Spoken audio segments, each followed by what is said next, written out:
ఏకాదశి వ్రతం చాలా గంభీరమైన వ్రతం. అందుకే లోకంలో పెద్దలు ఏం చెప్తారంటే, స్వామి పుష్కరిణీ స్నానం, సద్గురోహపాద సేవనం, ఏకాదశి వ్రతం చాపి త్రయం అత్యంత దుర్లభం. ఈ మూడు చెయ్యలేరు అని చెప్తారు. ఎందుకు చెయ్యలేరు? స్వామి పుష్కరిణీ స్నానం, అక్కడికి వెడతాడు, ఆనంద నిలయం చుట్టూ 100 మార్లు తిరుగుతాడు, కానీ పుష్కరిణిలో స్నానం చేద్దామన్న ఊహ వాడికి రానే రాదు. సద్గురోహ పాద సేవనం, సద్గురువు పాదములు పట్టుకునే అవకాశం ఇవ్వడు. ఎందుకు ఇవ్వడు? ఒక్కటే కారణం, నాకు అసలు కాళ్ళ నొప్పులే ఉండవంటాడు. ఆయన అసలు కాళ్ళు పట్టించుకోవడం ఆయన జన్మాంతరంలో ఆయన చేయడు. కాబట్టి అసలు గురువు గారి కాళ్ళు బట్టి అదృష్టం నీకు ఎప్పుడు వస్తుంది? నువ్వు ఆయన కాళ్ళు నెప్పిడితే కదా నువ్వు వెళ్ళి పట్టుకోవడానికి. కాబట్టి ఆయన కాళ్ళు పట్టుకునే అదృష్టం ఉండదు. సద్గురోహ పాద సేవనం. ఏకాదశి వ్రతం చాపి, ఏకాదశి వ్రతము చెయ్యలేడు. ఎందుకు చెయ్యలేడో తెలుసా అండి? మీరు అంగీకరించినా అంగీకరించకపోయినా శాస్త్రీయమైన, వేదప్రోక్తమైన, ఋషిప్రోక్తమైన ఒక పెద్ద రహస్యాన్ని మీకు ఇప్పుడు చెప్తా. ఏకాదశి వ్రతం ఎందుకు కష్టం? మీ అబ్బాయికి ఉద్యోగం వస్తుంది, సత్యనారాయణ వ్రతం చెయ్యి, చేస్తాడు. మీ అమ్మాయికి పెళ్ళి అవుతుంది, వ్రతం చెయ్యి, చేస్తారు. నువ్వు చచ్చిపోయేటప్పుడు ఈశ్వరుడు గుర్తొస్తాడు, చచ్చిపోయేటప్పుడు ఎలా ఉంటుందో అలా ఊహించుకుని వ్రతం చెయ్యి అంటే, ఇప్పుడు వద్దులేండి తర్వాత చేస్తానంటే కదండి. ఏకాదశి వ్రతం నిజానికి అంతే. ఏకాదశి వ్రతం ఎందుకు చేయిస్తారో తెలుసా అండి? ఉపవాసం, అన్నం తినకూడదు. అన్నం తినకపోవడం కాదు, అన్నాన్ని పచనం చెయ్యడానికి కావలసిన సంభారములను స్పృశించి పచన ప్రయత్నమునందు నిమగ్నము కాకూడదు. అంటే ఏకాదశి నాడు ఉపవాసం ఉండి ద్వాదశి నాడు కాకరకాయ పులుసు పెట్టి వండుకుందామా, వేపుడు చేసుకుందామా అని ఆలోచించకూడదు. ద్వాదశి పాలన కోసం ఏకాదశి నాడు కాయగూరలు తరుక్కోకూడదు. ద్వాదశి నాటికి పనికొస్తుందని ఇవాళ పప్పు నానపోయకూడదు. అంటే అసలు మీ శరీరమును పోషించుకోవడానికి కావలసిన ఏ పనిని ఏకాదశి నాడు చేయకూడదు. మరి ఇంక ఏకాదశి నాడు ఏం చేయాలి? అసలు చాలా నిష్కర్షగా మాట్లాడితే నిర్జలోపవాసం, ముక్కోటి ఏకాదశి. నీటిని త్రాగకూడదు, ఉమ్ము మింగకూడదు. ఈ నిర్జలోపవాసం ఎందుకు చేయిస్తారో తెలుసా అండి? మనుష్యులలో 199 మంది తెలిసే వెళ్ళిపోతారు. అకస్మాత్తుగా అనాయాసంగా వెళ్ళడం మహాదృష్టవంతులకి తప్ప జరగదు. సాధారణంగా 199 మంది వెళ్ళే మార్గం ఏమిటంటే, రెండిటిని ఎండగట్టి పంపుతారు. ఒకటి నీరివ్వరు, 2 అన్నం పెట్టరు. ఎందుకని అంటారేమో, తీసుకెళ్ళి ఎక్కడ పడుకోబెడతారు ఇంటెన్సివ్ కేర్ యూనిట్లో. వాడి కర్మ అంతా ఎక్కడొస్తుందంటే ఇక్కడ ఒక గొట్టం పెడతారు, ఇందులోంచి ఏం పోయిరు, ఇందులోంచి ఎక్కిస్తారు. దీంతో ఏం తాకూడదండి అంటారు, దీంతో ఏమీ తినకూడదండి అంటారు. ఇందులోంచి వెళ్ళిందే ఆహారం, ఇందులోంచి వెళ్ళిందే పానీయం. ఫోన్లేండి ఇప్పుడు మాకు వచ్చిన నష్టం ఏంటి, ఏదో ఒకటి ఎక్కుతోందిగా చచ్చిపోంగా అంటారేమో. ఓ 8 బెల్ట్స్ వేస్తారు అక్కడ. అకస్మాత్తుగా వీడికి పెతిడ్రిన్ ఇంజెక్షన్ ఇచ్చి వీడు పడుకుని ఉంటే 11ంటికి గొళ్ళుమని ఏడుపు కనపడుతుంది. 3వ బెడ్ మీద వాడిని స్ట్రెచ్చర్ మీద బయటికి తీసుకెళ్ళిపోతూ ఉంటాడు.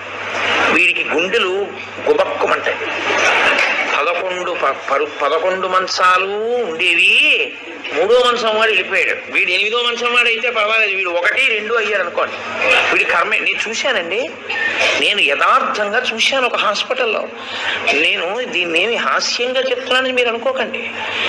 3 మంచాలలో మధ్య మంచం ఆయన వెళ్ళిపోయాడు. నేను చూస్తున్నా, ఎవరో కాదు మా బంధువే. ఏడుస్తుంటే డాక్టర్లు అన్నారు, అమ్మ ఇక్కడ ఏడవకూడదు, నిశ్శబ్దంగా తీసుకెళ్లి బయట ఏడవండి అన్నారు. ఎందుకంటే వాళ్ళు ఏడిపోతారు, గట్టిగా ఏడిస్తే ఏడవకూడదు అన్నారు. నిజమే అది. వాళ్ళు అప్పటికే, నేను వెళ్ళిపోయిన వాడిని చూడటం లేదు, 1, 3 మంచాల వాళ్ళని చూస్తున్నాను. వాళ్ళు వీడు వెళ్ళిన మార్గం మూసుకుపోవుగాక అని వాళ్ళిద్దరు అలా చూస్తున్నారు. వీడు అదే వ్యాధితో జాయిన్ అయిన వాడికి ఎంత భయంగా ఉంటుందండి. గబాలను గోనుగుడలో బారేసి దగ్గర చేసి పట్టుకెళ్ళిపోతున్నారు బయటికి. పట్టుకెళ్ళిపోతుంటే ఆ బయటికి తీసుకెళ్ళిన తర్వాత ఇలా కిటికీలోంచి చూస్తే ఏం చేస్తున్నారో అన్నీ కనపడుతున్నాయి.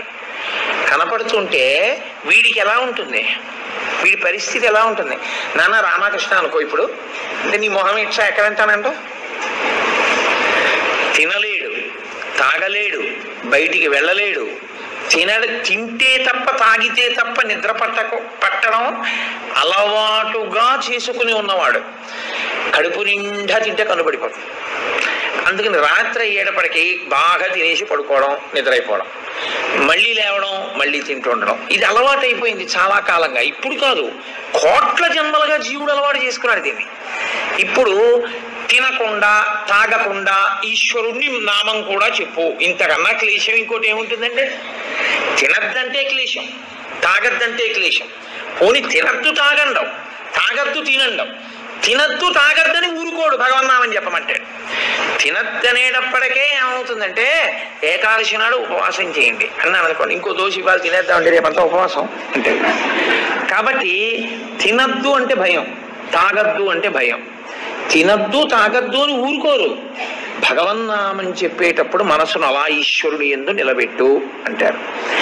ఇప్పుడు ఈ మూడు సాధించడం మీ పిల్లల కోసం కాదు, మీ భర్త కోసం కాదు, భార్య కోసం కాదు, ఎవరి కోసం? ఎవరికి వారి కోసం. ప్రతి పక్షంలోనూ ఒకసారి ఈ ఎక్సర్సైజ్ చేస్తే, ఈ వ్యాయామం చేస్తే, రిహార్సల్ అని ఒకటి ఉంటుంది. అంటే చూడండి, ఒక నృత్య ప్రదర్శన చేసేవాళ్ళు 10 మాటలు బయట వేసుకుంటారు. ఒకసారి ఇలా వేద్దాం, ఇలా వేద్దాం, దాన్ని తీసుకొచ్చి చిట్ట చివర ఒకసారి రంగస్థలం మీద వేసేస్తారు. అలాగే ప్రతి పక్షంలోనూ ఒకసారి రిహార్సల్ వేస్తాడు, వెళ్ళిపోయేటటువంటి పద్ధతిని ఊహ చేస్తాడు. ఏమీ తినడం, ఏమీ తాగడం, ఈశ్వరుణ్ణే స్మరిస్తూ ఉంటాడు. ఇప్పుడు ఇది క్లేశపడిపోతూ ఉంటుంది, మనసుని మాత్రం ఈశ్వరుని ఎందే పెట్టుంచుతాడు. ఇది బాగా అలవాటైపోయింది. ఆ రోజు వచ్చేసింది, తినకూడదు తాగకూడదు, ఈశ్వరుడి మీద మనసు పెట్టాలి. అభ్యాసం కూసి విద్య కదూ, నిలబెట్టేస్తాడు. నిలబెట్టేస్తే ఏమయ్యాడు? ఆఖరి ఊపిరిలో కూడా ఆయన పేరు చెప్తూ వెళ్ళిపోతారు. మరి డాక్టర్లు ఉన్నారు కదండి మీరు అనొచ్చు, 1,000,000 మంది వైద్యులు కూడి వచ్చినా కానీ మరణమయ్యేది వ్యాధి మాన్పలేరు. చచ్చిపోయే వాళ్ళందరూ డాక్టర్లు లేక చచ్చిపోయారు అనుకోకండి. ఈశ్వరుడు ఆయుర్దాయం ఇవ్వాలనుకుంటే డాక్టర్ రూపంలో అనుగ్రహించగలడంతే, ఈశ్వరుడు ఇచ్చినవాడు. కాబట్టి ఏకాదశి వ్రతానికి ఉన్న ప్రధాన ప్రయోజనమేమి? అది మృత్యువుని వచ్చినప్పుడు ఎలా ఉంటుందో తత్సంబంధమైనటువంటి తర్ఫీదు మనసుకు ఇచ్చుట. అందుకే ఏ వ్రతానికి చెప్పండి ఏకాదశి వ్రతం చాపి త్రయం అత్యంత దుర్లభం అని ఎందుకంటారో తెలుసా అండి? అసలు నువ్వు అలా ఊహ చేస్తూ కూర్చుని సిద్ధంగా ఉండడం 1/2 గంట చెయ్యలేవు. ఓ వారం ఓ పక్షంలో చేసి అయ్యి బాబోయ్ అలా మళ్ళీ ఏకాదశి వచ్చేస్తే మళ్ళీ అలా ఊహిస్తూ అలా ఉండాలంటే భయంగా ఉందండి, 3 ఏకాదశి చేసేస్తానండి అంటే. కాబట్టి ఈశ్వరుడు అంటాడు, పోన్లే ఏడాదంతా చేయలేవా, బెంగెట్టుకోకు, ఏడాదంతటికి బదులుగా 3 ఏకాదశి చేస్తావా, అప్పుడు నేను ఎన్ని ఫలితాలు ఇవ్వాలి నీకు? 23 ఏకాదశుల ఫలితం ఇవ్వాలి, అథవా ఈ ఏకాదశితో కలిపి 24 ఏకాదశుల ఫలితం ఇవ్వాలి. కానీ నేను ఒకటి ఎక్కువ అడుగుతాను, దానికి తగినంత నీకు ఇస్తాను. నేను అడిగిన ఎక్కువ చెయ్యాలి, నువ్వు అడిగిన దానికన్నా కొన్ని కోటి రెట్లు ఇస్తా, 3 కోట్ల ఏకాదశుల ఫలితం ఇస్తా. కానీ మామూలు ఏకాదశుల కన్నా విరుద్ధంగా నువ్వు దీన్ని చెయ్యి. ఎందువల్ల విరుద్ధంగా చేయవలసి ఉంటుంది 3 ఏకాదశి అంటే? మామూలు ఏకాదశి నాడు మీరు ఉపవాసం చేసేటప్పుడు పండు కాని, కాయ కాని, అథవా కాసిన పాలు కాని తాగితే ఉపద్రవం ఏం రాదు, దానికి దోషం పట్టదు శాస్త్రం. ఎందుకంటే శాస్త్రం ఉపవాసం మీద చర్చ చేస్తుంది, ఉపనిషత్తుల్లో ఆ విషయం ఉంది, వేదంలో ఆ విషయం ఉంది. ఎప్పుడెప్పుడు ఉపవాసం ఎలా చెయ్యాలి అన్నది ఉంది. ఆదివారం నాడు కానీ, పౌర్ణమి నాడు కానీ, అమావాస్య నాడు కానీ రాత్రి ఉపవాసం మాత్రమే చెయ్యాలి, పగటిపూట ఉపవాసం చేయకూడదు. ఆదివారం నాడు రాత్రి ఏమీ తినకూడదు, పౌర్ణమి నాడు రాత్రి ఏమీ తినకూడదు, అమావాస్య నాడు రాత్రి ఏమీ తినకూడదు. ఆ ఉపవాస నియమం అక్కడ వరకే. పగటిపూట మీరు భోజనం చేసినా పలహారం చేసినా శాస్త్రం అడ్డు రాదు. సాధారణంగా శాస్త్రం ఏం చెప్తుందంటే 2 పర్యాయములు తీసుకోమని చెప్తుంది, 2 పర్యాయములు తీసుకోవచ్చు. కానీ ఇక రాత్రి వేళ తినకూడదు. అష్టమి తిథి, చతుర్దశి తిథి, ఈ 2 తిథుల్లో పగటి వేళ తినకూడదు, రాత్రి వేళ తినాలి. పగటి వేళ ఏమీ తినకుండా ఊరుకుని నక్షత్ర దర్శనం అయిన తర్వాత మాత్రం భోజనం చేయొచ్చు. అది ఒక్క అష్టమి చతుర్దశి తిథులకు. కాబట్టి ఈ తిథులలో ఉపవాసాలకి, వారములలో ఆదివారం ఉపవాసాలకి, ఎందుకంటే వారాలు అన్ని యుగాల్లో లేవు, కలియుగంలోనే వారాలు. మీరు రామాయణాన్ని చూస్తే రామాయణంలో వారాలు ఉండవు. కాబట్టి వార నియమం ఎవరికి వచ్చిందంటే ఒక్క కలియుగంలోనే వచ్చింది. కలియుగంలో ఆదివారమే ఉపవాసం ఎందుకు పెట్టారో తెలుసా అండి? ఆరోగ్యం భాస్కరాది చేత్, ఆరోగ్యము సూర్య భగవానుడి యొక్క అనుగ్రహంతో నిలబడుతుంది. సూర్య భగవానుడు అధిదేవతగా కలిగినటువంటి రోజు, ఆయన యొక్క తేజస్సు ఎక్కువగా పరిపుష్టమయ్యే రోజు భానువారము, ఆదివారం. అటువంటి సూర్య భగవానుడి యొక్క అనుగ్రహం కలగాలి అంటే ఆదివారం నాడు ఉపవసించాలి. ఉపవసించుట అన్న మాటని మీరు ఎప్పుడు రెండు కోణాల్లో అర్థం చేసుకోవాలి. రెండు కోణాల్లో అర్థం చేసుకోవడం అంటే కడుపు ఖాళీ అయిన తరువాత మళ్ళీ వేయకుండుట. శరీరానికి ఆరోగ్యం ఎప్పుడు డాక్టర్ దగ్గరికి వెళ్లకుండా ఉండడానికి 3 ఉన్నవాడు వెళ్ళడు అని ఆయుర్వేదం చెప్తుంది. ఎవరు వెళ్ళడు అంటే కడుపులో వేసిన పదార్థమంతా ఖాళీ అయ్యే వరకు మళ్ళీ వేయనివాడు. కడుపులో పదార్థం వేశారనుకోండి, పూర్తిగా పచనం అయిపోయి కడుపు ఖాళీ అయింది, అప్పటి వరకు వేయడు మళ్ళీ. అలా వెయ్యని వాడెవడో వాడు వైద్య దర్శనం చెయ్యడు. ఎడం పక్కకి తిరిగి ఎడమ చేతిని తల కింద పెట్టుకుని గుండెలు పరుపుకో బొంతకో తగిలేట్టుగా పడుకున్నవాడు వైద్యుణ్ణి చూడడు. 3, ప్రతిరోజు రాత్రి తాంబూల చర్వణం చేస్తూ కొంచెం సేపు నడిచి పడుకునేవాడు వైద్యుణ్ణి చూడడు. ఈ 3 పూర్ణారోగ్యానికి ఆయుర్వేద శాస్త్రం విధించినటువంటి నియమాలు. అందుకే అలాగే పడుకోవాలి. అందుకే మీరు ఎప్పుడైనా మహాత్ములు పడుకోవడం చూస్తే ఎప్పుడు ఎడం పక్కకే పడుకుంటారు. కారణం ఏంటంటే ఎడం పక్క పడుకోవడం ఆరోగ్యాన్ని ఇచ్చేస్తుంది, వైటల్ ఆర్గాన్స్ అన్నింటినీ సేఫ్ గార్డ్ చేస్తుంది.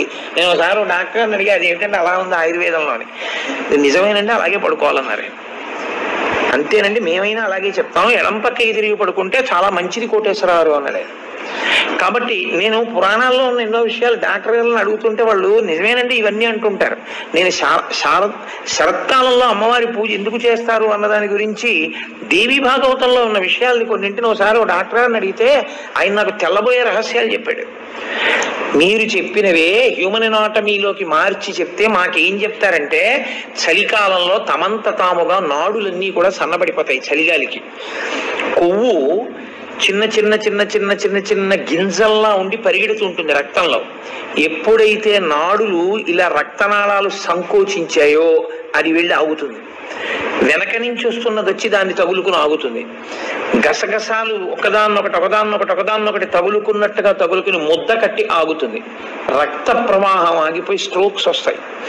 చలికాలంలో స్ట్రోక్స్ వస్తాయి కాబట్టి అలా రాకుండా ఉండడానికి దేవీ నవరాత్రులు చేయిస్తారు. దేవీ నవరాత్రుల్లో మృత్యుదంస్త్ర బయటికి వస్తుందని చెప్పడానికి కారణం అది అని నేను ఒకసారి దేవీ భాగవతం శ్లోకాలు మా ఇంటికి వచ్చిన డాక్టర్ గారికి చూపిస్తే యథార్థంగా మాకు వైద్యం చెప్పినప్పుడు దీన్ని ఇంగ్లీష్లో ఇలా చెప్పారండి, దాన్ని ఆ రోజు ఋషులు ఇలా చెప్పారనమాట అని ఆయన తెల్లబోయాడు. అప్పుడు దీన్ని ఇంగ్లీష్లో ఇలా చెప్పారండి, దాన్ని ఆ రోజు ఋషులు ఇలా చెప్పారనమాట అని ఆయన తెల్లబోయాడు.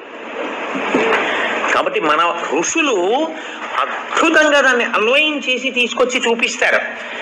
కడుపులో పదార్థము పూర్తిగా అయిపోయేంత వరకు మళ్ళీ పదార్థం అందులో వేయకూడదు. మీరు ప్రతిరోజు అలా వేస్తూ పెడుతున్నారు అనుకోండి, మళ్ళీ అది కడుపు ఖాళీ అవగానే మళ్ళీ వేశారు. మళ్ళీ అందులోంచి రసాయనాలు ఊరాలి, అది మళ్ళీ తిరుగుతూ ఉండాలి. మీ ప్రయత్నం లేకుండా ఎప్పుడూ తిరుగుతూ మీ ప్రయత్నం లేకుండా ఆగిపోయేటటువంటి స్పందనలు శరీరంలో ఈశ్వరాధీనములై కొన్ని ఉంటాయి. వాటిని మీరు అసలు ఆపలేరు. ఊపిరితిత్తి, గుండె ఇలాంటివి మీరు ఆపు అని అడగను లేరు. నువ్వు విశ్రాంతి తీసుకోవాలన్నా ఆగం. ప్రయత్నపూర్వకంగా మిగిలిన వాటి ఆరోగ్యం కోసం ఒక దాన్ని ఆపమని చెప్పింది శాస్త్రం. దేన్ని ఆపాలి అంటే కడుపులో ఉన్న కండరముల యొక్క కదలికకి విశ్రాంతినిమ్మని చెప్పింది. కడుపులో ఉన్న కండరములకు విశ్రాంతిని ఎవరిస్తారో అటువంటి వారి ఆరోగ్యము బాగుంటుంది అని. కడుపులో ఉన్న కండరముల కదలిక ఎప్పుడు ఆగుతుందంటే దాని లోపల పదార్థమును వేయడం ఆపితే ఆగుతుంది. అందుకని ఏం చేస్తారంటే ఉపవాసము అన్న పేరుతో లోపల పదార్థం వెయ్యరు. వేయకపోతే ఏమవుతుందంటే కండరములు కదలవు. కండరములు కదలకపోతే కంటికి కడుపుకి దగ్గర సంబంధం. కడుపు నిండకపోతే, కడుపు ఖాళీగా ఉంటే కనురెప్ప పడదు. కనురెప్ప పడకపోతే మీరు ఈశ్వరుడి యందు దృష్టి నిలబెట్టి ఈశ్వరుడి యొక్క ఆరాధన చెయ్యగలరు. కాబట్టి ఉపవాసం అన్న దాంట్లో అన్నం తినకుండా ఉండడం అనేటటువంటిది ప్రధానమైన నియమము. దీనికి మినహాయింపిచ్చి ఎట్టి పరిస్థితుల్లో చెయ్యకూడని వాళ్ళని ఇద్దరిని చెప్పింది శాస్త్రం. 8 ఏళ్లకు ముందున్నవాడు 80 ఏళ్లు దాటినవాడు ఉపవాసం చేయరాదు జీవితంలో. ఈ ఇద్దరికి నిషేధం. 8 ఏళ్లు కింద ఉన్న వయస్సు, 80 ఏళ్లు పూర్తయిన వాళ్ళు ఉపవాసం చేస్తే పాపం, వాళ్ళు చేయకూడదు. ఎందుకని అంటే వాళ్ళ శరీరం అంగీకరించదు, అందులోకి పదార్థాన్ని వేయకపోతే ఒప్పుకోదు. 3వ మినహాయింపు ఒకరికి ఇచ్చింది. కడుపులోకి పదార్థం వెయ్యకపోవడమే విషంగా మారిపోయి శరీరాన్ని పడగొట్టగలిగిన వ్యాధి ఏదైనా సంక్రమించి ఉంటే, అంటే ఒక షుగర్ పేషెంట్ అనుకోండి, ఆయన అలా ఉండిపోయాడు అనుకోండి, ఫాస్టింగ్ లో పడిపోతుంది, కోమాలోకి వెళ్ళిపోతాడు. అప్పుడు ఆయన పదార్థాన్ని శరీరం నిలబెట్టుకోవడానికి కావలసినంత పదార్థాన్ని లోపలికి పంపినా ఆయన ఉపవాసం చేసిన వాడే. మీరు ఎప్పుడు ఒకటి గుర్తుపెట్టుకోవాలి, శాస్త్రం ఇప్పుడు మాట్లాడినా చాలా ఉదారంగా మాట్లాడుతుంది. శాస్త్రము కఠినంగా అసలు ఎప్పుడు ప్రవర్తించదు. అలా చెయ్యలేరు మీరు, నిజంగా చాలా కష్టం. కాబట్టి 8 సంవత్సరముల లోపు వాళ్ళు, 80 సంవత్సరములు దాటిన వారు ఉపవాసమును చేయరాదు. ఉపవాసమును చేయరాదు అంటే పదార్థమును విసర్జించి ఉండరాదు. కాబట్టి ఉపవాసము అన్న మాటలో మీ కడుపు కండరములు కదలకుండా విశ్రాంతి ఇచ్చుట అన్నది ప్రధాన ప్రక్రియ. ఇది మీరు చూడండి, ఇవాళ రేపు పెద్ద పెద్ద ప్లాంట్స్ కూడా షట్ డౌన్ అంటారు, కావాలని ఆఫ్ చేస్తారు, వాటి లాంగివిటీ పెరుగుతుంది, జీవితకాలం పెరుగుతుందని. అదే అన్వయం ఋషులు శరీరానికి చేశారు. ఇది కూడా ఒక యంత్రాంగం, ఇది ఒక తెప్ప. ఇది ఉంటే నువ్వు పుణ్యం చేస్తావు, ఇది ఉంటే నువ్వు ఇంకొక ధర్మకార్యం చేస్తావు. అసలు ఇదే లేకపోతే ఇంకేం చేస్తావు? ఇక జీవుడు చేసుకోవడానికి ఏం లేదు, ఇది ఉపకరణం. కాబట్టి దీన్ని చాలా జాగ్రత్తగా నిలబెట్టుకోవాలి. నిలబెట్టుకోవాలంటే దీని ఆయుర్దాయం పెంచాలంటే 2 రకాలుగానే పెంచాలి. ఒకటి, ఆవేశపడి ఊపిరి తీయకుండా ఉండాలి, ఎందుకంటే ఊపిరిలో ఆయుర్దాయం ఉంటుంది కాబట్టి. 2, అదే పనిగా దొరికింది కదా అని తింటూ ఉండకూడదు, కాబట్టి ఉపవాసం చేయాలి. ఈ 2 ఎవడు చేస్తాడో వాడు దీర్ఘాయుష్మంతుడు అవుతాడు. ఎవడు దీర్ఘాయుష్మంతుడు అవుతాడో వాడు పాపం చేయడానికి దీర్ఘాయుష్మంతుడు కాకూడదు. దేనికి దీర్ఘాయుష్మంతుడు కావాలి అంటే తన జీవుణ్ణి చక్కబెట్టుకోవడానికి దీర్ఘాయుష్మంతుడు కావాలి. అలా చేసేటటువంటి ప్రక్రియలో వచ్చిన అద్భుతమైనటువంటి తిథి ముక్కోటి ఏకాదశి. ఈ ముక్కోటి ఏకాదశి నాడు సర్వేషాం భోజనద్వయం అన్నారు. అది చాలా విచిత్రమైనటువంటి మాట. అసలు ముక్కోటి ఏకాదశి నాడు నువ్వు చెయ్యవలసినది ఏదో తెలుసా? సర్వేషాం భోజనద్వయం. ఈ శ్లోకం చాలా చమత్కారమైనటువంటి శ్లోకము.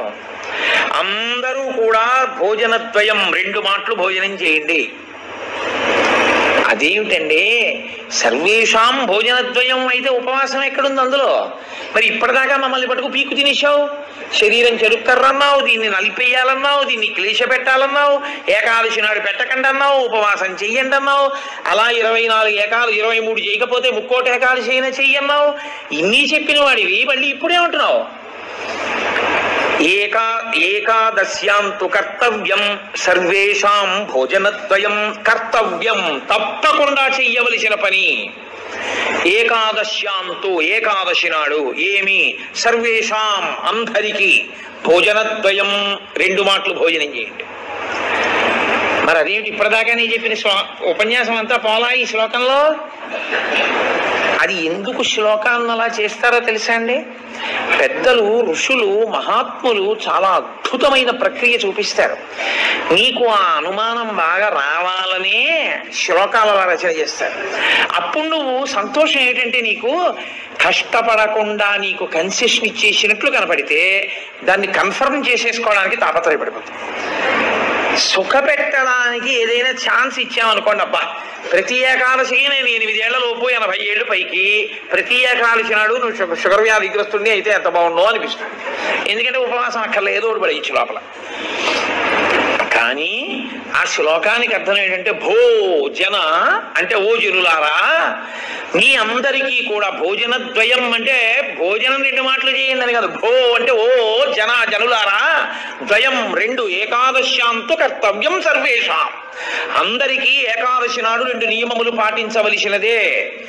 ఏమిటో తెలుసా 2 నియమాలు? శుద్ధోపవాస ప్రథమ. శుద్ధోపవాసం, ముక్కోటి ఏకాదశి నాడు ప్రత్యేకించి శుద్ధోపవాసం.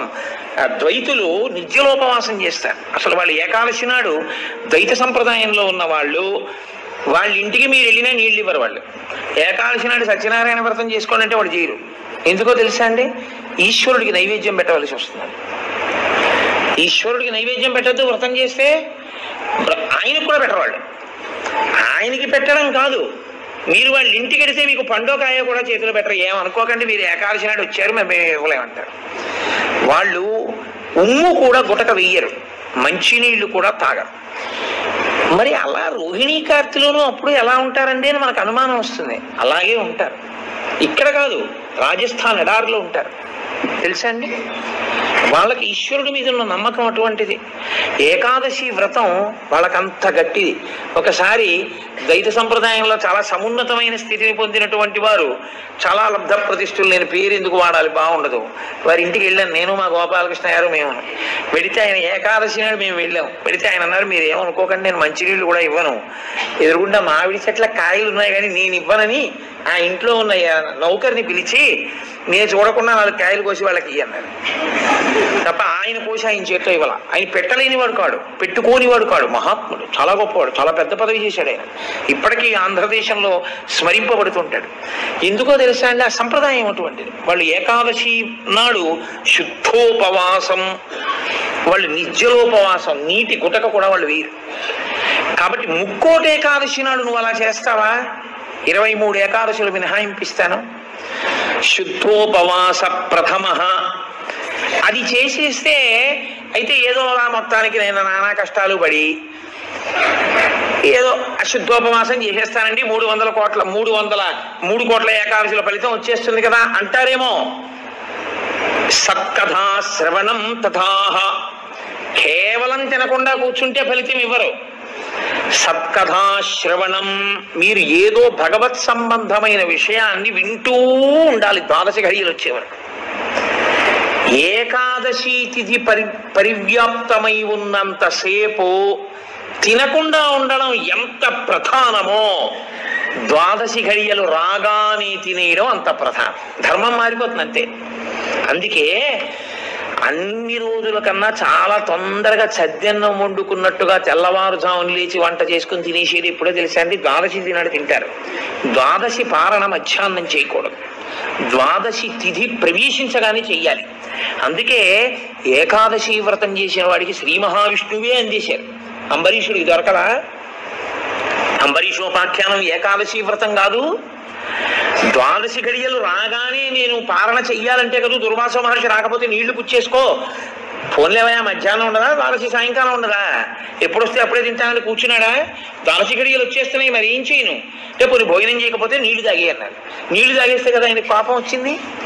కాబట్టి ఏకాదశి వ్రతం నాడు ఉపవాసం ఎంత ముఖ్యమో 12 తిథి ప్రవేశించగానే 12 ఘడియ తగలగానే అన్నం తినేయడం అంత ముఖ్యం.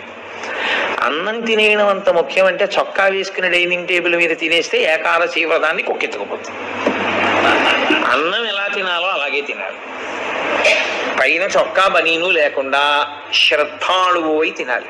నువ్వు ఏకాదశి ఉపవాసం చేసి 12 నాడు ఇంకోళ్ళ ఇంట్లో హస్తోదకం పుచ్చుకున్నావు అనుకో, నీ ఏకాదశి వ్రతం పనికిరాదు. అది ఏ నిత్యము చిరించేటటువంటి వారు అటువంటి వారికి పనికొస్తుంది, లేదా ఏదో మహత్తరమైన ప్రయోజనం కోసం తప్పక బయట ఉండవలసి వస్తే వేరు తప్ప అసలు ఉపవాసం చేసిన వాడు తన ఇంట తాను తినాలి. ఎందుకో తెలుసా అండి? మరి మీ ఇంట్లో ఈశ్వరుడికి తులసిదళం వేశావా? మీ ఇంట్లో ఈశ్వరుడికి మహానైవేద్యం పెట్టావా? ఆయన ఉపవాసం లేదక్కడ, ఆయనకి ఏది నైవేద్యం ఏది? నేను మా ఇంటికి తాళం వేసేసి ఇక్కడికి వచ్చి నేను ఇక్కడ ఉపవాసం ఏమిటి? నేను ఇక్కడ ఉపవాసం చేశాను, బాగుంది, 12 నాడు మహానైవేద్యం ఎవరికి పెట్టను? నా సింహాసనంలో స్వామి ఉన్నారా? నా సింహాసనంలో స్వామికి అర్చన ఉండాలా? ఆయనకి నేను హస్తయోహ అర్ఘ్యం సమర్పయామి, పాదయోహ పాద్యం సమర్పయామి అని మహానైవేద్యం పెట్టానని నేను తినాలి? నేను ఎవరికి పెట్టాను? నా భార్య ఏం పని పచనం చేసింది? ఎక్కడ వండింది? అందుకే పెద్ద పెద్ద నైమిత్తిక తిథులలో అసలు ఇల్లు విడిచిపెట్టి వెళ్ళకూడదు. వెడితే ఏమవుతుందంటే అసలు తను చేయడానికి అవకాశాన్ని కోల్పోతాడు. మరి నువ్వెందుకు వచ్చావు గుంటూరు అనొచ్చు. ఇంతకన్నా గొప్ప విషయం ఏదో చెయ్యవలసిన అవసరం ఒకటి ఉంది. ఈ సంవత్సరం నేను వదిలిపెట్టినా నేను అలా వెళ్ళడం వల్ల ఒక పెద్ద ప్రయోజనం ఒకటి జరగాలి అని నేను అనుకున్నప్పుడు నేను స్వామికి నమస్కారం చేసి బయలుదేరిపోతానంతే. అప్పుడు అదొక త్యాగం. నేను దాన్ని విడిచిపెట్టేసుకోవడమే త్యాగం అంతే. అందుకే ఏకాదశి వ్రతం అంటే ఏకాదశి వస్తోంది కదండి నేను బయటికి ఎలా వస్తానని అడగాలి నువ్వు. అంతేగాని ఏకాదశి వస్తుంటే నువ్వు బయటికి వెళ్ళిపోతే వ్రతం ఎలా చేస్తావు? కాబట్టి గుంటూరు వచ్చి ఉపవాసం చేయొచ్చా? చేయకూడదు. కాకినాడలో ఉండి ఉపవాసం చేయాలి. కాబట్టి ముక్కోటి ఏకాదశి చెయ్యడం అంటే శుద్ధోపవాస ప్రథమ నిర్జలోపవాసమే. అంతకన్నా మరి నేను మినహాయింపులు ఇచ్చి చెప్పడం నా వల్ల కాదు.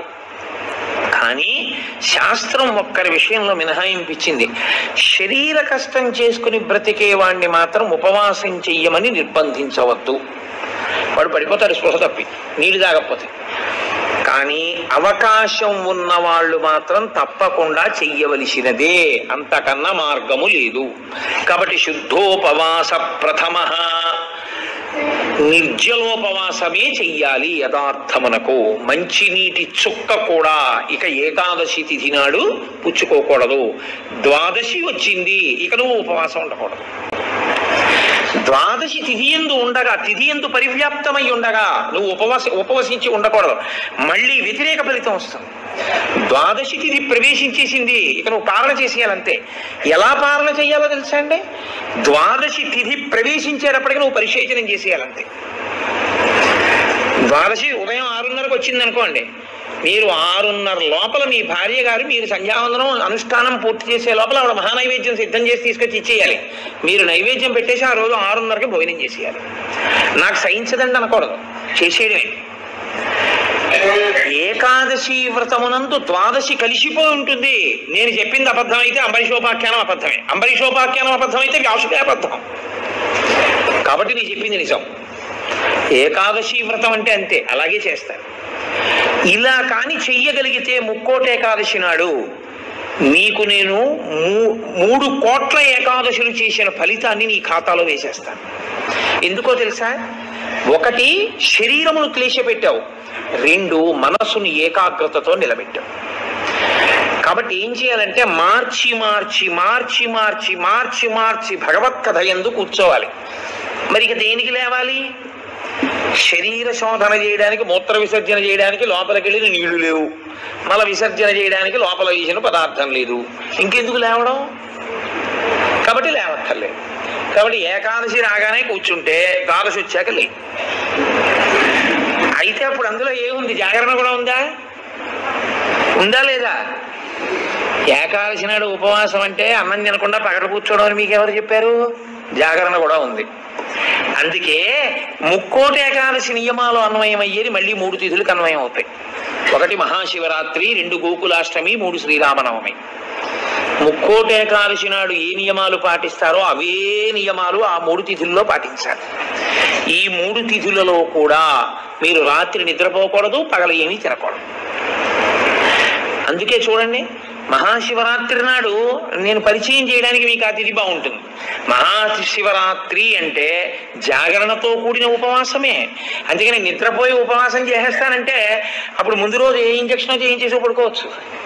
12 గంటల తర్వాత తెలివచ్చే ఇంజక్షన్ ఒకటి. అలా కుదరదు. మీరు నిద్ర కూడా విసర్జించాలి. ఎందుకో తెలుసా అండి? నిద్ర విసర్జించడంలో చాలా పెద్ద క్లేశం ఉంటుంది. 1 తినలేదు, 2 తాగలేదు, ఒక స్థితికి వచ్చేటప్పటికీ నిస్త్రాణ కొంచెం వస్తుంది. వచ్చి ఫోన్లే అలా పడుకుంటే బాగుండు, కాస్త ఉత్తరీయం వేసుకుని అనిపిస్తుంది. అలా పడుకోకూడదు. అందున దీక్షితుడు అందుకే ఎప్పుడు పడితే అప్పుడు, ఎక్కడ పడితే అక్కడ నిద్రపోకూడదు. అలాగా మీరు పగలు రాత్రి కూడా ఏకాదశి తిథి ఉన్నంతసేపు, అంటే ఏకాదశి ఎప్పుడు మొదలైందో అప్పుడు ఒక రాత్రికి కూడా పరివ్యాప్తం అవుతుంది. ఆ రాత్రి రాత్రి ఆపగలు మీరు జాగరణ యందు ఉపవాసమునందు ఉండాలి. అంటే మారుస్తూ ఉండాలి. ఒకటే చేస్తున్నారు అనుకోండి, మనసు ఏమవుతుందంటే దాన్ని విడిచిపెట్టి ఇంకో చోటు పెడుతుంది. అందుకే ఏకాదశి చేసేటప్పుడు ఏం చేస్తారంటే సంఘంగా చేస్తారు. సాధారణంగా ఏకాదశి తిని ఒక్కడే చేయడం కొంచెం కష్టం. ఒక సంఘంగా అనుకుని ఏం చేస్తారంటే ఏదో ఏకాదశి ప్రవేశించేటప్పటికీ సంధ్యావందనం చేసుకుని ఇంట్లో కులదేవతార్చన చేసుకుని అందరూ కలిసి దేవాలయానికి చేరుకుంటారు. అందరూ కలిసి ఈశ్వరునికి సత్యనారాయణ వ్రతం చేస్తారు. అందరూ కలిసి విష్ణు సహస్రనామ స్తోత్ర పారాయణం చేస్తారు. అందరూ కలిసి త్యాగరాజస్వామి సంగీత విభావరి వింటారు. అందరూ కలిసి భజన చేస్తారు. అందరూ ఎవరో లేచి నాట్యం చేస్తారు. మిగిలిన వాళ్ళు చూస్తుంటారు. మారుస్తారు. మార్చి మార్చి మార్చి మార్చి భగవత్ శబ్దమునందే లీనమైపోతారు. ఏది చేస్తున్నా ఈశ్వర నామం పడుతూ ఉంటుంది. ద్వాదశి నాడు అన్నం తింటుంటే ఏది విన్నా గోవింద గోవింద అని అవే వినపడుతుంటాయి. ఇంకా ఏదో వెంకటాచలంలో 10 రోజులు ఉండి వచ్చిన వాడికి ఎక్కడ చూసినా గోవింద అని వినపడినట్టు ఇంకా అస్తమానం గోవింద అని వినపడుతుంటుంది. అంతగా నువ్వు ముక్కోటి ఏకాదశిని చెయ్యగలిగితే, అలా చేసినప్పుడు నీకు 3 కోట్ల ఏకాదశుల ఫలితాన్ని నీ ఖాతాలో వేస్తాను. నాకు ఇప్పుడు చెప్పండి, నిజంగా ముక్కోటి ఏకాదశి చేసేవాళ్ళు ఎంతమంది? ఎవరికి వెయ్యాలా ఫలితం? 24 ఏకాదశుల్లో ఒక్క ఏకాదశి అలా చేయగలవా అంటే దాని అర్థం ఏమిటో తెలుసా అండి? ఒక ఏకాదశి నిజంగా అలా చెయ్యాలని మీరు అనుకుంటే కనీసం ఇంకో ఏకాదశి మీరు అలా రిహార్సల్ వేయాలి. మీరు ఇంకో ఏకాదశికి రిహార్సల్ వేస్తే అది వస్తుంది ఇబ్బంది, కాబట్టి ఆ రోజుని ఇది రాకుండా చూసుకుందామని మీరు జాగ్రత్త పడతారు. ఓ పని చేస్తున్నారు అనుకోండి, ముందే ఇలా చేస్తే బాగుంటుంది ఇలా చేస్తే బాగుంటుందని ప్రణాళిక రచిస్తారే, ప్రణాళిక రచనకు పక్కన ఇంకొక ఏకాదశి జరగాలి. అందుకే ముక్కోటి ఏకాదశి ఒక ఏకాదశి ఎవడు చేయడు, పక్కన ఇంకో ఏకాదశి చేస్తాడు. అది ఏదో ఏకాదశి చేశారనుకోండి, ఓహో ఏకాదశి చేస్తే ఇదిగో ఇలా ఇలా ఇబ్బందులు ఉంటాయి. నేను మీకు ఒక ఉదాహరణ చెప్తాను. ఏకాదశి రేపు వ్రతం చేద్దాం అనుకుని ముందు రోజు మీరు పుల్లని పదార్థాలు తీయటి పదార్థాలు బాగా తినేశారనుకోండి, మీరు ఇంకా దాహాన్ని ఆపలేరు. దాహము తనంత తాను పొటమరించకుండా ఉండాలి అంటే మీరు శారీరకమైన ఆంతరమైన జాగ్రత్తలు కొన్ని తీసుకోవాలి. ఒకటి, వేడిగా ఉన్న చోటుకి వెళ్ళి మీరు కూర్చోకూడదు, శరీరం పడిపోతుంది, డిహైడ్రేట్ అయిపోదు. కాబట్టి అందుకే పరమేశ్వరుడు కూడా అనుకూలమైనటువంటి కాలంలో ఇచ్చాడు, పుష్యమాసంలో ఇచ్చాడు. నీటిని శరీరం ఎక్కువ డిమాండ్ చేయదు ఈ టైంలో. ఇది ఆయన పట్టుకెళ్ళి రోహిణీ కార్తీలో పెట్టాడు అనుకోండి, అసలు ఉండడు ఎవడు చేసేవాడు కదండి. అందుకని పట్టుకొచ్చి హేమంత ఋతువులో పెట్టాడు, తనంత తాను పైనుంచి చల్లగా ఉంటుంది. కాబట్టి ఏకాదశి చెయ్యడం అంటే దాని అర్థం ఏమిటో తెలుసా అండి? దానికి 3 రోజులు ముందు నుంచి మీరు పదార్థముల మీద అదుపులోకి వచ్చేయాలి. ఇక ఒక్కసారి అది తింటే మళ్ళీ ప్రయత్నపూర్వకంగా మీరు మంచినీళ్లు తాగాలనుకుంటే తప్ప దాహం వేయకుండా శరీరం నిలబడగలిగినటువంటి రీతిలో ఆహారం ఏది ఉంటుందో అటువంటి ఆహారాన్ని ఎంచి అంత సాత్విక ఆహారంతో నిలబెట్టాలి. ముందు నిలబెడితే ముక్కోటి ఏకాదశి నాడు నీళ్ళు అడగకుండా ఉంటుంది, శక్తి లోపల నిలబడుతుంది. అంతకు ముందు కొన్ని రోజుల పాటు మీలోని శక్తిని క్షయం చేసేయకుండా మీరు ఉండాలి. మీ తేజోక్షయం చేయకూడదు. అంతకన్నా ఇంకో మాట నేను చెప్పను. అలా మీరు నిలబడగలిగితే ముక్కోటి ఏకాదశికి మీరు సిద్ధపడగలుగుతారు. అకస్మాత్తుగా ముక్కోటి ఏకాదశి ఓటీ చేసేస్తానంటే కుదరదు. కాబట్టి అసలు ముక్కోటి ఏకాదశి అన్నదాని యందు ఎంత సత్యమైన వాక్కులు ఉన్నాయో, శరీరమును క్లేశ పెట్టడం అనేటటువంటిది శాస్త్రమునందు ప్రతి 11 రోజుల్లో ఒక రోజు తప్పదు. ఏకాదశి అంటే ఆ 11 ఈశ్వరుని యందు నిలబడాలి. 5 జ్ఞానేంద్రియాలు, 5 కర్మేంద్రియాలు, మనస్సు 11 నిలబెట్టాలి. దానికి ఉపవాసం చెయ్యాలి. అథవా ముక్కోటి ఏకాదశి నాడు చెయ్యగలిగినటువంటి ఈ పరిస్థితులన్నింటినీ మీరు సమన్వయం చేసుకున్న శరీరాన్ని నిలబెట్టిన మీ మనసుని తీసుకెళ్లి ఈశ్వరుడి దగ్గర పెట్టడం మాత్రం అంత తేలికైన విషయం కాదు. కాబట్టి నేను మిమ్మల్ని అందరినీ నిరుత్సాహపరుస్తున్నాను అని మీరు అనుకోవద్దు. మీరు ఎప్పుడూ ఒక్క విషయం గుర్తుపెట్టుకోండి, మీరు ఏం చేశారు అన్నదాన్ని బట్టి 100% సిలబస్ బట్టి మార్కులు ఈశ్వరుడు వేయడు. మీ ప్రయత్నాన్ని చూసి హర్షించి వేసేస్తాడు ఆయన. అసలు మీరు సంకల్పం ఒకటి చేశారనుకోండి, వచ్చే సంవత్సరం ముక్కోటి ఏకాదశి మనం ఎలా చేసుకుందాం అని ఓ 10 మంది పెద్దలు కూర్చుని వచ్చే ఏడాది మన దేవాలయంలో ముక్కోటి ఏకాదశి చేద్దాం. వచ్చే ఏడాది ముక్కోటి ఏకాదశి చేయడానికి నిజంగా అలా శరీరంలో పదార్థం వెయ్యకపోయినా నిలబడగలిగిన శరీరాలు ఎన్నున్నాయి. ఇందులో ఎంతమంది ఆ దారుఢ్యం ఉన్న వాళ్ళు ఉన్నారు? వాళ్ళని సప్తమి తిథి నుంచే మనం ఎలా సిద్ధం చేద్దాం. వాళ్ళని సిద్ధం చేసి ముక్కోటి ఏకాదశి నాడు ఎంతసేపు ఉండగలిగితే అంతసేపు ఉంటాడు. ఇక తప్పలేదు, 4 నీళ్లు గుటకలు వేయవలసి ఉంటుంది. నన్ను నమ్మండి, మీ ఉపవాసం పాడవాలి. అది పుచ్చుకోకపోతే ఈ శరీరం పడిపోతుంది. ఇప్పుడు ధర్మం ఏమైపోతుందో తెలుసా అండి? ఆమరణ నిరాహార దీక్ష శాస్త్రమునందు అత్యంత మహాపాపము. మీ శరీరం పడిపోయే వరకు మీరు మీ ఏమీ తినను ఏమీ తాగదు అని భీష్మిస్తే ఆ వ్రతఫలం ఇవ్వరు, పిశాచత్వం ఇస్తారు. అన్నం తినకుండా నీళ్లు పుచ్చుకోకుండా ఎవడైనా శరీరాన్ని పడగొడితే వాడి జీవుణ్ణి పిశాచంలోకి ప్రవేశపెడతారు. అందుకని ఇప్పుడు మీ ప్రయత్నం మీరు చేశారు, ఇక శరీరం పడిపోతుంది, తప్పదు, నీళ్లు పుచ్చుకోవాలి. ఇప్పుడు మీరు ఎంత నీరు తాగితే శరీరం నిలబడుతుందో అన్ని నీళ్లు తాగారు, అది ఉపవాసంలో అంతర్భాగం అయిపోతుంది. ఇప్పుడు ఒక్క అరటిపండు లోపల వేయకపోతే ఈ శరీరం నిలబడదు. ఓ అరటిపండు లోపల పడేశారు, మీకు ఉపవాసమునకు భంగము రాదు. కాబట్టి గురుముఖత చాలా జాగ్రత్తగా శాస్త్రము చెప్పిన నియమములను బాగా విని అసలు దాని మీద తర్ఫీదు ఏడాది మొదలు పెట్టారనుకోండి, మీరు చాలా తక్కువ మందితో మేము ఇలా చేస్తాం అన్న సంకల్పం 1. 2, అన్నిటికన్నా ప్రధానంగా దృష్టిలో పెట్టుకుని చేయవలసింది ఏమిటో తెలుసా అండి?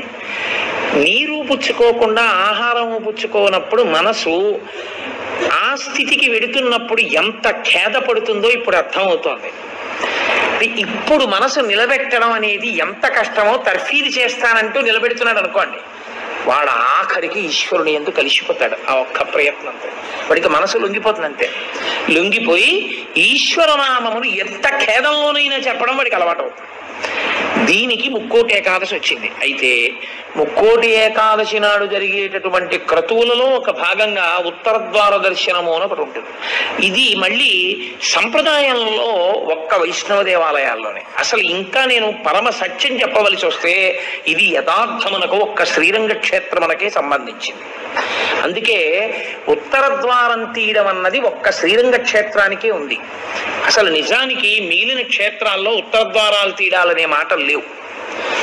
కాలక్రమంలో ఏమైందంటే అందరూ శ్రీరంగ క్షేత్రానికి వెళ్ళి ఇన్ని కోట్ల మంది ఉత్తరద్వార ప్రవేశం చేయలేరు. కాబట్టి కొంతలో కొంత ఎక్కడ ఉన్న విష్ణు క్షేత్రాన్ని అక్కడే శ్రీరంగ క్షేత్రంగా భావన చేసి రంగనాథుణ్ణి స్మరిస్తూ ఉత్తరద్వారంలోంచి వెడతారు. ఉత్తరద్వారంలోంచి ఆ రోజున శ్రీ మహావిష్ణువు ఏమీ చెయ్యలేని వాడు, అన్ని విధాల ఇంకా అసలు నేను ఈశ్వర ఏమీ చెయ్యలేను, నువ్వే నాకు ఆధారం, నువ్వే నన్ను తీసుకుపో అన్నవాణ్ణి ఉత్తరద్వారం తెరిచి తనతో తీసుకుపోతాడు. ఉత్తరద్వారం తీస్తే మీరు ఎటువైపు ఎడతారు? ఉత్తరానికి ఎడతారు కదండి. ఉత్తరద్వారం ఎందుకు తీయడం? దక్షిణ ద్వారం తీయకూడదా, తూర్పు ద్వారం తీయకూడదా? తూర్పు మంచిది కదా, మరి ఉత్తర ద్వారం ఎందుకు? మీరు యథార్థాన్ని గమనిస్తే ఉత్తరాన ఏముంటుందో తెలుసా అండి? హిమాలయాలు ఉంటాయి, ఉత్తరాన కైలాసం ఉంటుంది, ఉత్తరాన మృత్యుంజయుడు పరమేశ్వరుడు ఉంటాడు. ఉత్తర దిక్కుకి ప్రయాణం చెయ్యడం అంటే దక్షిణ దిక్కుకి ప్రయాణం ఆగిపోవడం. దక్షిణ దిక్కుకి ఏది ఎడుతుందంటే శ్మశానం ఉంటుంది దక్షిణ దిక్కున. ఎన్ని కోట్ల జన్మలు ఎత్తినా ఆఖరికి శరీరం వెళ్ళిపోయేది అక్కడికి. ఎవడు ఈశ్వరుడితో పాటు ఉత్తినే ఉత్తరద్వారంలోంచి వెళ్ళడం కాదు, అసలు నిజంగా ఉత్తరద్వారంలోంచి వెళ్ళడం అంటే ఏమిటో తెలుసా అండి? ఈశ్వరుడి పల్లకి వెళ్ళి పల్లకి వెంట వీళ్ళు వెళ్ళాలి. అసలు శాస్త్రం అది. ఈశ్వరుడికి ఆ రోజున అర్చన చేసి పల్లకి పట్టుకుని పల్లకీని తీసుకెడతారు ఉత్తరద్వారంలోంచి, ఆయనతో వెళ్ళాలి. నువ్వు తినే ఉత్తరద్వారంలోంచి వెళితే నీకేం వస్తుంది?